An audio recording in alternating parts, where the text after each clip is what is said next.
నేనేమనుకున్నా అంటే 1/4 of your దశం భాగం, మీ దశం భాగంలో 4వ వంతు వాళ్ళకి ఇవ్వాలి. తర్వాత ఏం చేయాలి? అక్కడ రాసి ఉన్న చూడండి, ఏమున్నది? నీ ఇంటనున్న పరదేశులు. ఇప్పుడు మన ఇంట్లో ఎవరో దాసులు పరదేశులు ఎవరో ఉండట్లేదు, కానీ మన చుట్టూ వందల వేల కొలది పరదేశులు ఉన్నారు. ఎవరు వాళ్ళు? ఒకప్పుడు నేను ఇక్కడ పరదేశం. నిజంగానే దైవ సేవకుడు ఒక ఆయన, అంటే పాస్టర్ గారు కాదు, ఒక బ్యాంక్ ఎంప్లాయీ, దివాకర్ రెడ్డి అన్న పేరు. ఆయన నన్ను పిలిచి నన్ను ఆదరించారు. మళ్ళా డిహెచ్ఎల్లో ఒక అంకులు ఉన్నారు, ఆయన చనిపోయి ఉన్నారు. ఆయన కూడా పిలిచి అప్పుడప్పుడు వచ్చి ఇంటికి వచ్చి భోజనం చేసుకోండి. రత్నాకర్ సుబ్రహ్మణ్య రత్నాకర్ అనే ఇద్దరు ఫ్రెండ్స్ అనుకుంటారు, క్లాస్మేట్స్, డిప్లొమా క్లాస్మేట్స్. మేము ఎక్కడో పొటాన్షియల్లో చిన్న జాబ్ చేసుకుంటాం. 450 రూపాయలు, 92 సార్లు చెప్తున్నాను నేను. మీరు అప్పుడప్పుడు వచ్చి భోజనం తినండి, లేదా మీరు సాయంత్రం టైం అప్పుడు వస్తే మా కుటుంబ ప్రార్థనలో మీరు పార్టిసిపేట్ చేసి మీరు భోజనం చేయొచ్చు. పిలిచేవారు. మేము వెళ్ళడానికి సిగ్గుపడేవాళ్ళం, కానీ వెళ్ళేవాళ్ళం. అప్పుడప్పుడు వెళ్ళేవాళ్ళం, ఎందుకంటే ఆయన మమ్మల్ని ఆదరించేవాడు. సో అంటే మనం ఉన్న ప్లేస్లో మనం ఇక్కడ సెటిల్ అయ్యాము, స్థిరపడ్డాము, లేదా పుట్టాము, పెరిగాము, ఇక్కడ పెట్టాము. మన చుట్టూ పొట్ట చేతి పట్టుకొని కూలి పని కోసమో ఏదో పని కోసం మన చుట్టూ పరదేశులు వేల కొద్ది మంది ఉన్నారు. ఎంతమంది మీకు తెలుసు? తెలియదు. ఎందుకంటే మనం అటువైపు దృష్టి సారించలేదు ఇప్పటివరకు. అవునే కదా? నేను అటువైపు దృష్టి సారించాను, చాలామంది పరదేశం ఆదరించాను అన్న చేతులు ఎత్తండి. Very good, thank you sister. నేను కూడా ఆదరిస్తాను. ఇది మన బాధ్యత. ఎప్పుడైతే నువ్వు ఒక పరదేశిని ఆదరించావో తర్వాత ఏం చేస్తావు? ఆటోమేటిక్గా నీవేం కావాలని చేయవు, దేవుడే మార్గాన్ని తెరుస్తాడు. మనం చేస్తున్నామా? ఇప్పటి వరకు చేయకపోతే చేయడానికి ప్రయత్నం చేస్తాం. ఈ పరదేశులు ఇప్పుడైతే హైదరాబాద్లో ఎక్కువగా బీహార్ వాళ్ళు, శ్రీకాకుళం వాళ్ళు, యూపీ వాళ్ళు, నార్త్ ఇండియన్స్ ఉన్నారు. వాళ్ళతో పరిచయం చేసుకుందాం, వాళ్ళతో మాట్లాడదాం. వాడు కైని తింటాడు, వాడు సిగరెట్ తాగుతాడు, లేకపోతే సాయంత్రం అయ్యేసరికి 90 ml వేస్తాడు. ఇంట్లో భార్య ఏం చేస్తుంది? పని చేయడానికి వెళ్తుంది. ఆమె తెచ్చే సంపాదనతోనే ఇల్లు గడిచిపోతుంది. వీడిచ్చేది 50% ఇస్తాడేమో, అది కూడా ఎవరేమో కొంతమంది. అని వాళ్ళ గురించి ఆలోచించాలి. నెక్స్ట్ ఇంకెవరున్నారు? తండ్రి లేని వారు ఉన్నారా? ఉన్నారు. అయ్యగారిని అయితే చూశాను, చాలామంది పేదవాళ్ళకి, తండ్రి లేని వాళ్ళకి ఆదరించడం చూశాను. ఎస్, ఇది ఎంతమంది చేస్తున్నారు? దయచేసి ఏమనుకోవద్దు, నేను అడుగుతున్నాను, మీరు ఏమనుకోవద్దు. నేను చేస్తున్నాను, చెయ్యాలి. అప్పుడు దేవుడు వాళ్ళకి ఇస్తాడు. విధవరాండ్రు చూడండి, కరెక్ట్గా 4 డివిజన్ 4 క్లాసెస్ ఇచ్చాడు దేవుడు. మీ దశమ భాగం ఎవరి కోసం వాడాలో 4 క్లాసెస్ ఈ వాక్యంలో. నేను వేరే రెఫరెన్స్ గురించి నేను చెప్పట్లేదు, ఈ వాక్యం మనం చేయాలి. అంతేగాని దేవుడు నమ్మరా, దేవుడు నేను దీవిస్తాడు.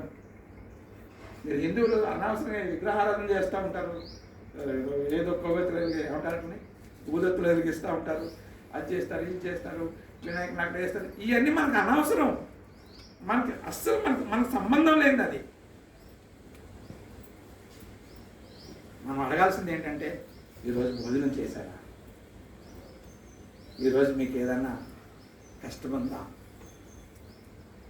అయితే ఇక్కడ ఇంకోటి కూడా ఉంది. మీరు కంటిన్యూగా చేస్తుంటే వాడికి అలవాటు అయిపోయి ఏం చేస్తాడు? ఏదో ఇస్తాడే, ఎదురు చూస్తాడు. మరి ఏం చేయాలి? ప్రార్థన చేయాలి. దేవా, నువ్వు ద్వితీయోపదేశ కాండం 14వ అధ్యాయం 28-29లో నువ్వు నాకు ఆజ్ఞ ఇచ్చావు. మరి ఈ వ్యక్తికి అప్పుడప్పుడు నేను నీ ఆజ్ఞ ప్రకారం చేస్తున్నాను. ఈ విధవరాలకు చేస్తున్నాను, ఈ తండ్రి లేని వాళ్ళకి చేస్తున్నాను, ఈ పరదేశులకు చేస్తున్నాను, ఈ లేవీయుడికి చేస్తున్నాను. నేను కొంతమంది పేద పాస్టర్ గారికి సహాయం చేస్తాను. వీళ్ళ సంగతి మరి నేనేం చేయాలి? నేను ఏం చేస్తే వాళ్ళు నీ సన్నిధిలో దివ్య జ్యోతులుగా ఉంటారు? నేను ఏం చేస్తే వాళ్ళు క్రైస్తవులుగా మారుతారు? నేను ఏం చేస్తే నీ రక్తాన్ని, నీ శరీరాన్ని భుజిస్తారు? అడగాల్సిన బాధ్యత మనకుంది. దేవుడు ఏమన్నాడు కాదని లెక్క చేయడం కాదు. ఒకప్పుడు అమెరికన్స్, ఫారినర్స్, మేము భారతదేశం అంత దూరం వెళ్ళలేము, కానీ ఇక మా దేశం భాగాలు తీసుకోండి, మీరు ఇండియాకి పోండి, పోయి అక్కడ ఏం చేయాలి? అందుకే ఈరోజు ఇండియాలో మీరు అనుకోవద్దు మనం 2% ఉన్నాం, 1% ఉన్నాం. తప్పుడు లెక్కలు. ఈ దేశంలో ఒక దళితులను తప్ప మిగతా వాళ్ళందరూ క్రైస్తవులు అయిపోతారు త్వరలో. మీరు తీసుకోండి, 20 సంవత్సరాలు పెట్టుకుంటారా, 30 సంవత్సరాలు పెట్టుకుంటారా?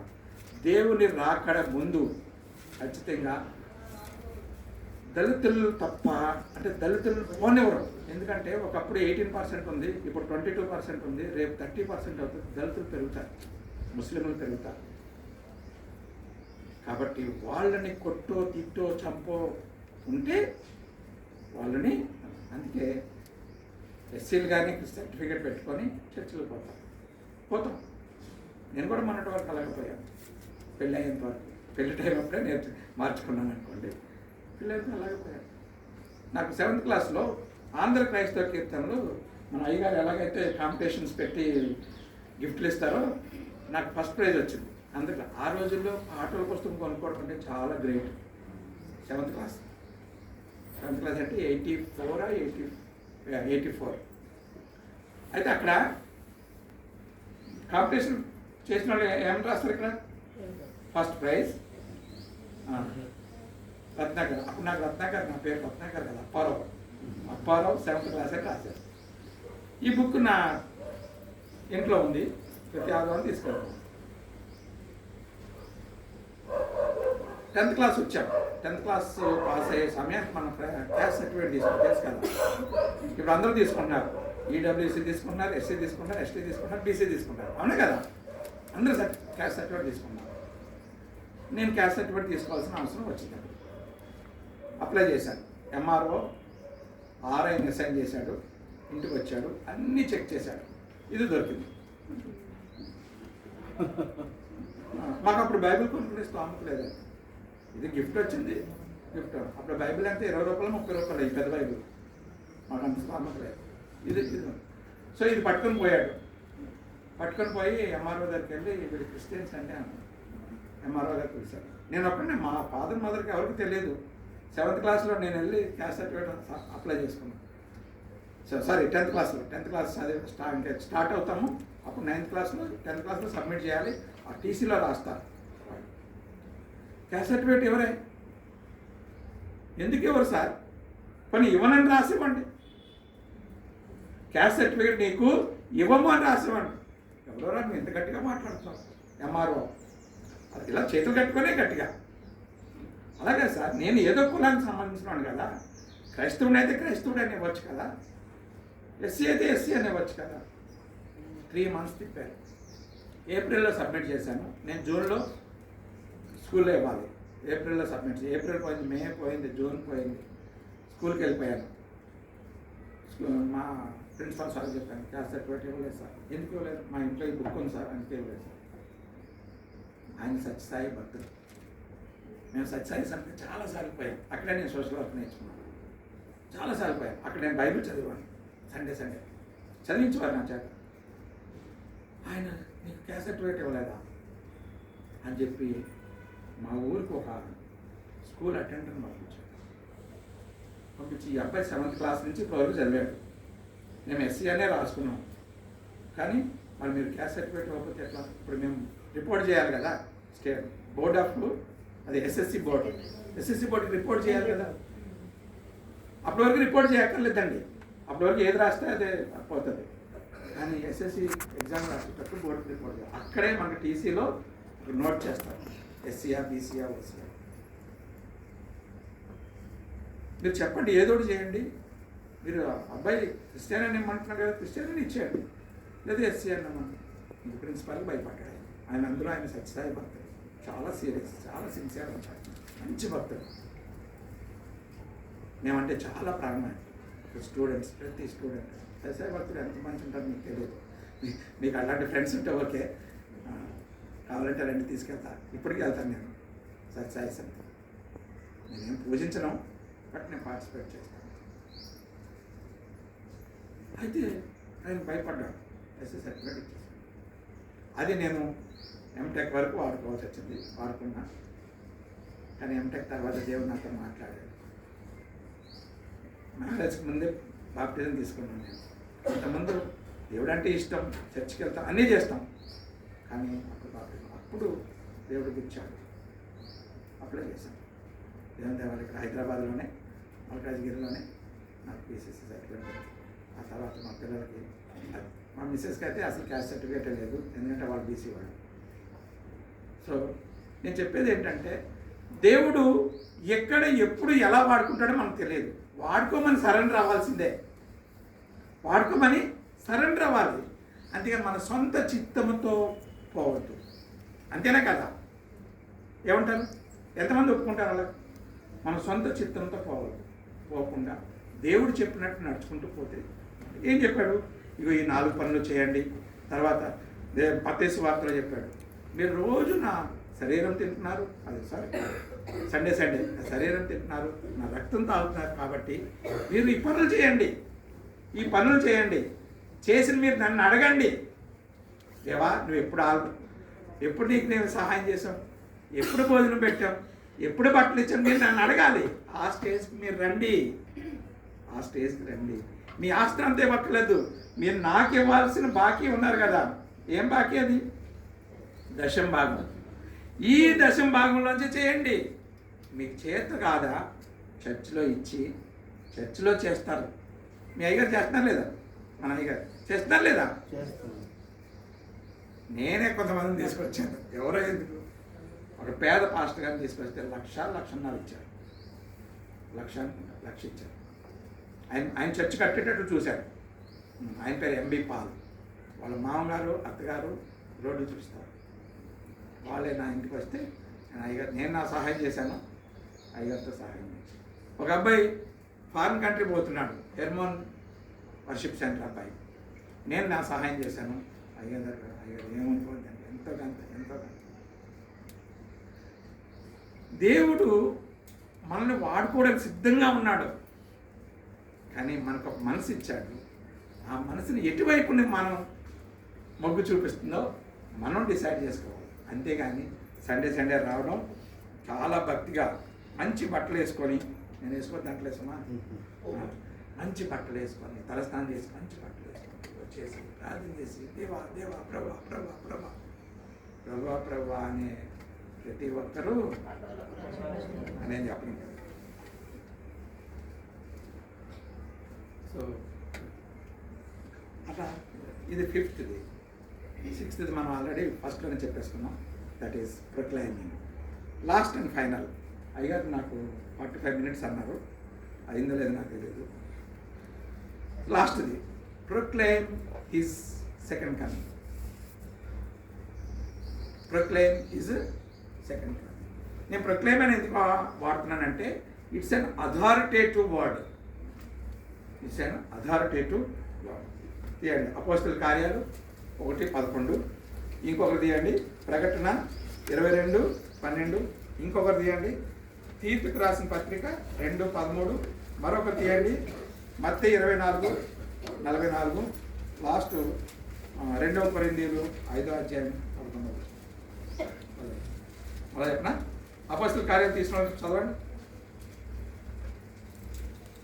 అపోస్తల కార్యాలు తీసుకున్న చదవండి. 1వ అధ్యాయం 11వ వచనం.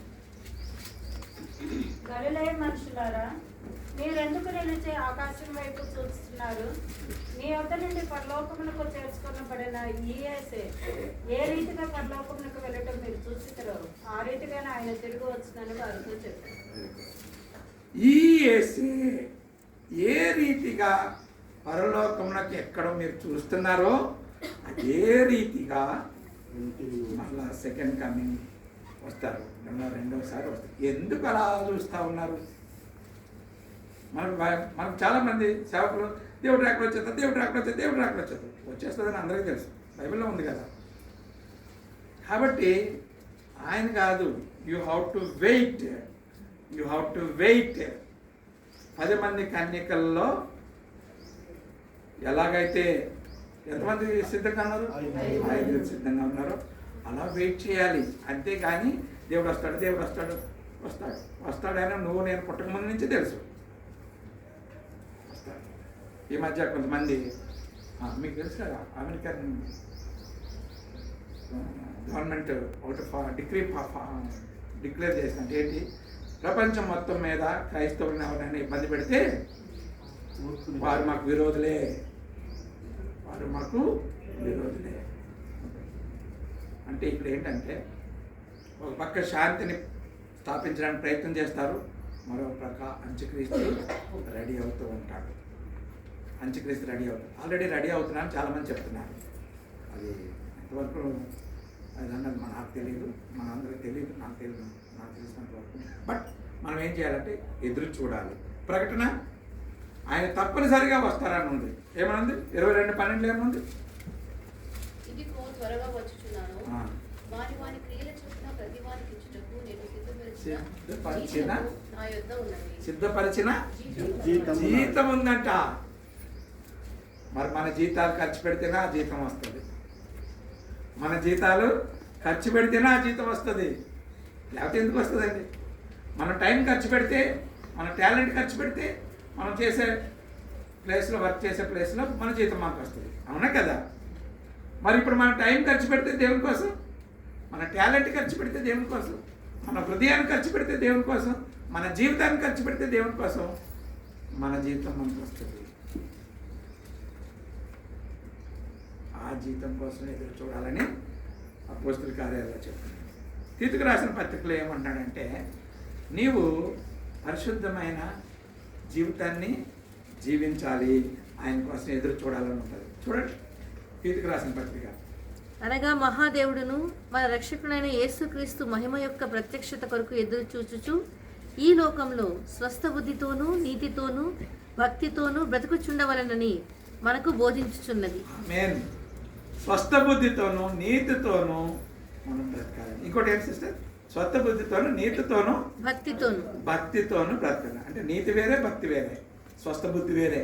ఈ 3 కలగలిసి చెప్తున్నారు. అంతే తప్ప మనము ఏ విషయంలోనూ గర్వపడాల్సిన అవసరం మనకు లేదు, మనకు వద్దు.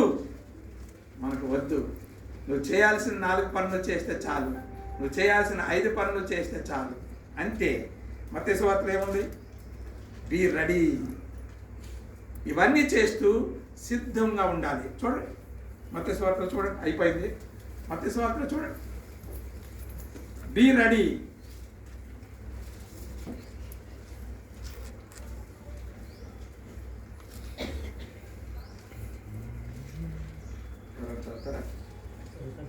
మత్తయి సువార్త 24:44.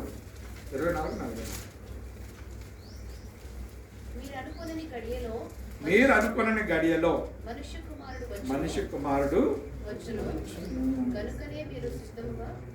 Don't expect. నువ్వెవరు ఎక్స్పెక్ట్ చేయడానికి, నువ్వెవరు డిసైడ్ చేయడానికి 22,000 సంవత్సరంలో వచ్చేస్తుంది, 2020లో వచ్చేస్తుంది, ఇవి కాదు. మనకు అవన్నీ అవసరం. క్రీస్తు ప్రభువే చెప్పాడు, ఇగో ఇక్కడ ఉన్నాడు, అక్కడ ఉన్నాడు క్రీస్తు ప్రభు అని చెప్తాడు, ఇదిగో వచ్చేస్తున్నాడు, వచ్చేస్తున్నాడు. ఇవేమీ మీరు నమ్మదు. మీరు చేయాల్సిన పని చేయండి. Just do your duty, that's all. ఇంకేమీ చేయవసరం లేదు. ఇంకే మౌనంగా నీ శరీరంతో, నీ ఆత్మతో, నీ క్యారెక్టర్తో, నీ యొక్క జీవితంతో దేవుణ్ణి ప్రొక్లెయిమ్ చేయి. దేవుని యొక్క మరణాన్ని ప్రొక్లెయిమ్ చేయి, ఆయన సెకండ్ కమింగ్ ప్రొక్లెయిమ్ చేయి. అంతే తప్ప డంబాలకు పోవద్దు. అంతే తప్ప నాకు ఇంత నాలెడ్జ్ ఉంది, అంత నాలెడ్జ్ ఉందని ఎస్టాబ్లిష్ చేసుకోవద్దు. మనకు అవసరం లేదు. మనకేమైనా ఎగ్జామ్ పెడతారా? అయ్యగారు అంటే ఎగ్జామ్ పెడతారు, గిఫ్ట్లు ఇస్తారు. వాళ్ళు ఏమైనా ఎగ్జామ్ పెడతారా? మరి ఎందుకు మనం మన జ్ఞానాన్ని వాళ్ళ దగ్గర అనవసరంగా వేస్ట్ చేసుకోవాలి? ఎందుకు చేసుకోవాలి? చేసుకున్న అవసరం లేదు. చివరిగా కొరింథీయులకు రాసిన పత్రిక 5వ అధ్యాయం 10వ వచనం.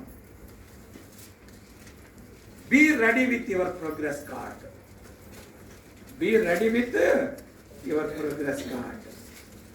అంతే కదా, మన ప్రోగ్రెస్ కార్డు మన మార్క్ లిస్ట్ పట్టుకుంటేనే కదా నెక్స్ట్ ఏ కోర్స్కి వెళ్ళాలో తెలుస్తుంది, లేకపోతే నెక్స్ట్ ఏ కోర్స్ ఇవ్వాలో వాళ్ళు మనకు చెప్తారు.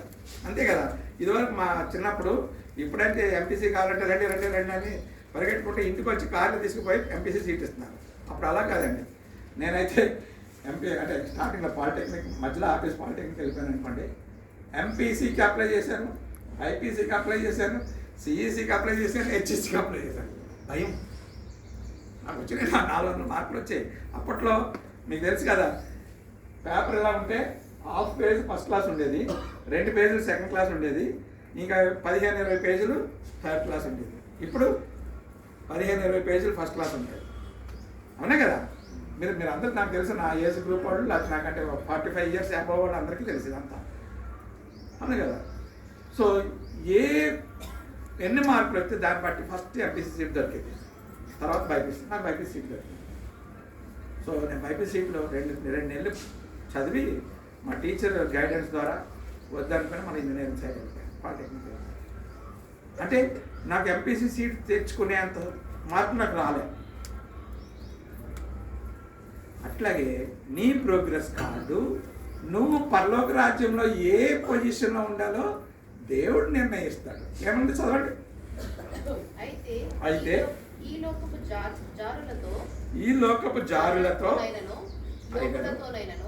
దోచుకున్న వారితోనైనను విగ్రహారాధికులతోనైనను ఏ మాత్రము సాంగత్యము చేయవద్దని కాదు.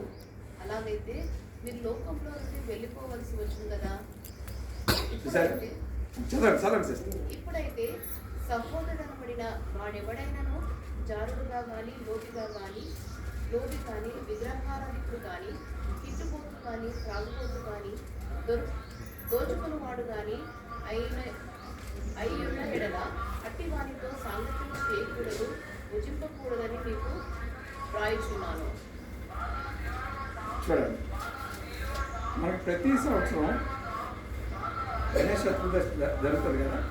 మీరు ఎంతమందిని చందా అడుగుతారు? ఎంతమంది ఇస్తున్నారు? ఇవ్వట్లేదా? మా ఇంటికి ఫస్ట్ మా జికే కాలనీ వచ్చి కూర్చుంటారు. 1116 మినిమం ఇవ్వాలి. అన్నీ రాసేస్తారు. వాళ్ళకి భయపడి కాదు, ఏం కావాలి మరి నాకు వాళ్ళ దగ్గర నుంచి? వాళ్ళ ఆత్మలు కావాలి.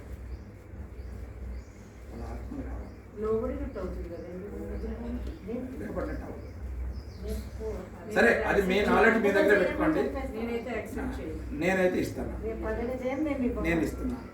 ఎందుకు ఇస్తా అంటే నేను వాళ్ళందరినీ సువార్త చెప్తాను, వాళ్ళందరితో మాట్లాడతాను, వాళ్ళందరినీ నేను కండక్ట్ చేసే ప్రోగ్రామ్స్ పిలుస్తాను. వస్తారు. మనం ఇక్కడ కూడా మనం కండక్ట్ చేసినప్పుడు 10-15 మంది హిందువులు వచ్చారు, వస్తారు. వాళ్ళలో దేవుడు కార్యం జరిగించాలని నేను ఆశపడతాను. మీరు చెప్పింది కరెక్టే. నేను ధృవీకరించట్లేదు, లేకపోతే రాంగ్ అని చెప్పట్లేదు, కానీ నేను ఇస్తాను.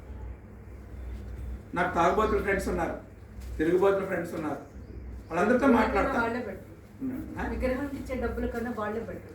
సరే సిస్టర్, అది నేను విగ్రహం కొనమని చెప్పట్లేదు. వాళ్ళు నాకు ఏం చెప్తారంటే సహాయం చేశారు కదా, పంటకి సహాయం చేశారు, పరోక్షంగా ఆయనకు సాయం చేసినట్టు అవుతుంది కదా. Very good. అయితే నా దృష్టిలో వాళ్ళు ప్రతిసారి కొంత ఇంత ఆహారం తయారు చేసి పెడతారు. లాస్ట్లో అన్నదానం చేస్తాను. నేను అక్కడ రాస్తాను. నా చేతులను రాయమంటారు కదా, మరి కొందరు రాయమంటారు. దిస్ ఈజ్ ఫర్ అన్నదానం అని రాస్తాను. ఇప్పటి నుంచి కాదండి, చాలా సంవత్సరాల నుంచి. ఇక్కడికి వచ్చి అయితే నేను 5 సంవత్సరాలు అయింది, కానీ బోయినపల్లిలో ఉన్నాను, ఉప్పుల్లాపూర్లో ఉన్నాం. ప్రతిసారి దిస్ ఈజ్ ఫర్ అన్నదానం అని రాస్తాను. మీరే అన్నదానం చేసి వాళ్ళకి సువార్త ప్రకటించండి. అప్పుడు మీ ఇంటి దగ్గర, అక్కడ కాదు, గుడి దగ్గర కాదు, మా ఇంటి దగ్గర కూడా ప్రకటిస్తాను. మీరు మొన్న రాలేదు, అయ్యగారు వచ్చారు కదా అయ్యగారు. నేను చేస్తానండి. నేను గుడి దగ్గర వద్దంటున్నా, మీ ఇంటి దగ్గర